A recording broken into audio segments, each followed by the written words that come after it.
پھر اس کے بعد ہم دیکھتے ہیں آقا علیہ الصلوۃ والسلام کا اگلا طرز عمل اس بات میں کہ پھر حبشہ سے کرسچنز کا ایک ڈیلیگیٹ آتا ہے مدینہ میں آقا علیہ السلام کی بارگاہ میں، حبشہ کے کرسچنز کا ڈیلیگیٹ۔ کہاں ٹھہرایا جائے یا رسول اللہ صلی اللہ علیہ وسلم؟ صحابہ کرام پوچھتے ہیں، فرمایا میرے پاس میری مسجد نبوی سے بہتر عزت والی جگہ روئے زمین پر کوئی نہیں ہے۔ ان کو نجران کے کرسچنز کو مسجد نبوی میں مہمان بنا کے ٹھہرایا جائے۔ جب وہ ٹھہر گئے، ان کے کھانے کا وقت آیا، آقا علیہ السلام کھانا، روٹی، سالن، برتن لے کر خود تشریف لے گئے اور اپنے ہاتھوں سے کرسچن گیسٹس کو، نصارہ مہمانوں کو اپنی تواضع کی اور مہمان نوازی کی۔ صحابہ کرام دوڑے، عرض کیا یا رسول اللہ ہم جو موجود ہیں آقا کے غلام، ہمیں اجازت دے، ہم ان کی خاطر مدارات کریں گے۔ آپ نے فرمایا نہیں، جب میرے 6 صحابہ حبشہ گئے تھے تو ان کے بادشاہ نے ان کی تکریم کی تھی، انہم کانوا لاصحابنا مکرمین وانی احب ان اکافئهم۔ ان کے بادشاہ نے میرے مہمانوں کی عزت و تکریم کی تھی، میں چاہتا ہوں کہ میں اپنے ہاتھوں سے اس کا بدلہ اتاروں۔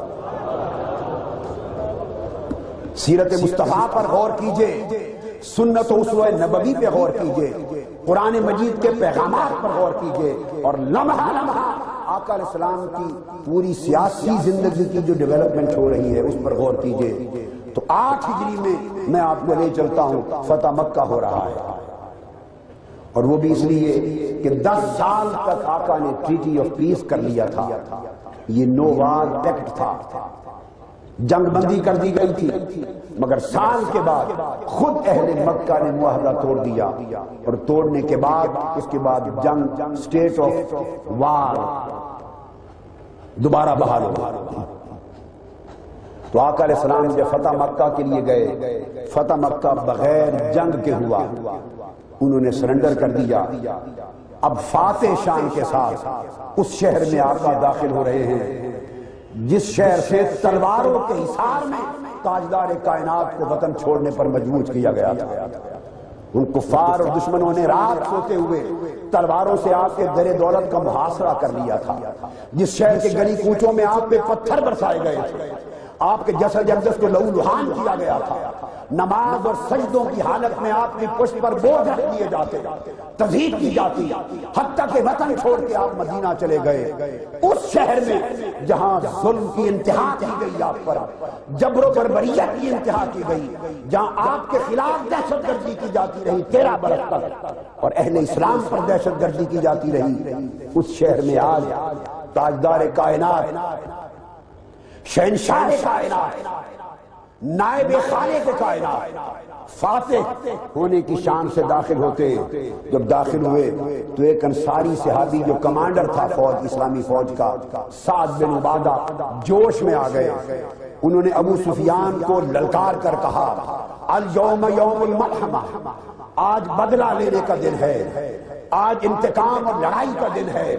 اے ظالمو آج بدلے میں تمہارا خون بہانے کا دن ہے۔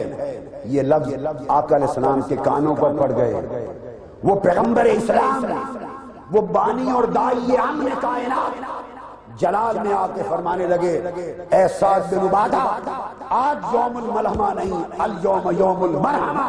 آج رحمت کا دن ہے، معاف کرنے کا دن ہے، آج سب کو عافیت اور سلامتی عطا کرنے کا دن ہے۔ پھر کعبہ اللہ کے دروازے پر آقا علیہ السلام منبر پہ کھڑے ہوئے،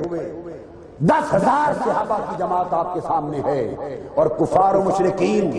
جو ظالم تھے، جابر تھے، دہشت گرد رہے تھے،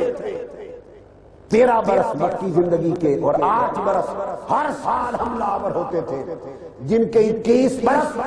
دہشت گردی، جبر و بربریت اور ظلم میں گزرے تھے، آج اپنی گردنیں جھکائے اپنی موت کے ڈر سے تھرا رہے تھے۔ ہر شخص کا خیال تھا کہ ہماری گردنیں اڑا دی جائیں، ہم میں سے کوئی شخص زندہ نہیں چھوڑا جائے گا۔ آقا علیہ السلام سٹیج پر جلوہ فروز ہوئے، منبر پر، اور ان کفار و مشرکین عرب سے اسلام کے اس تصور کو سمجھنے کی ضرورت ہے، پیغمبر اسلام کی سیرت طیبہ کو سمجھنے کی ضرورت ہے۔ کچھ بدبخت اسلام اور ویسٹ، اسلام اور مغرب، اسلام اور مسلمانوں اور غیر مسلم دنیا میں نفرتوں کی دیوار قائم کرنا چاہتے ہیں، لڑائی اور جنگ کا ماحول قائم کرنا چاہتے ہیں، اور پورے امن عالم کو تہوبالا کر کے انسانی سوسائٹی کو ظلم اور بربریت کی آگ میں دھکیلنا چاہتے ہیں۔ یہ ان کی سازش ہے کہ اسلام کا چہرہ مسخ کر کے مغربی دنیا کے سامنے پیش کیا جا رہا ہے۔ میں وہ غلط فہمی دور کرتے ہوئے بتانا چاہتا ہوں، منبر پہ چڑھے، آج فتح مکہ کے دن سے بہتر انتقام کا کون سا دن تھا، ریونج کا کون سا دن بہتر تھا؟ آقا علیہ السلام فاتح تھے، دشمنوں کی گردنیں کٹنے کے لیے جھکی ہوئی تھی، تھرا رہے تھے۔ آقا علیہ السلام نے پوچھا، اے کفار مکہ، بتاؤ تم مجھ سے کیا توقع کرتے ہو کہ میں تم سے آج کیا سلوک کروں؟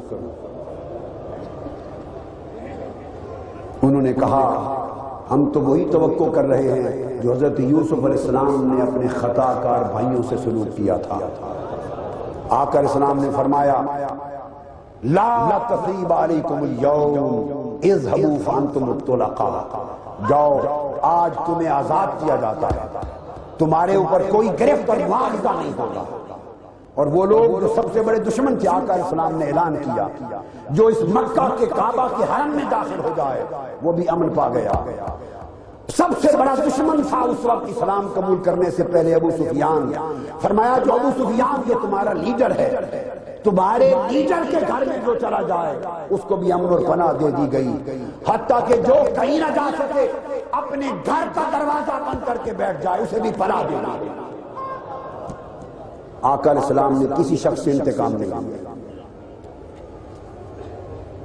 سب کو امان دے دی، حتیٰ کہ ابو لہب کے بیٹے سب سے بڑے دشمن تھے، آقا علیہ السلام کو ایذا دینے والے، انہوں نے کہا سب کو معافی مل گئی، ہمیں تو معافی نہیں مل سکتی۔ ابو لہب کے بیٹے جس کی مذمت میں اس کے مظالم کے خلاف پوری قرآن کی سورت تبت یدا ابی لہب اتری تھی، اس کے بیٹے دوڑ کر کعبہ اللہ کے پردوں کے اندر چھپ گئے، ہم نہیں بچ سکتے، کعبہ اللہ کے پردوں میں چھپ گئے۔ آقا علیہ السلام کو بتایا گیا کہ ابو لہب کے بیٹے کعبہ اللہ کے پردوں میں چھپے ہیں، اٹھائیے ذیلہی کی نصب الرایا، قربان جائیں تاجدار کائنات آپ کی عظمت کردار پر، خود تشریف لے گئے، کعبے کا غلاف اٹھایا، دونوں کو ہاتھ سے پکڑ کے کہا کہ ڈرو نہیں، تمہیں بھی آزاد کیا جاتا ہے۔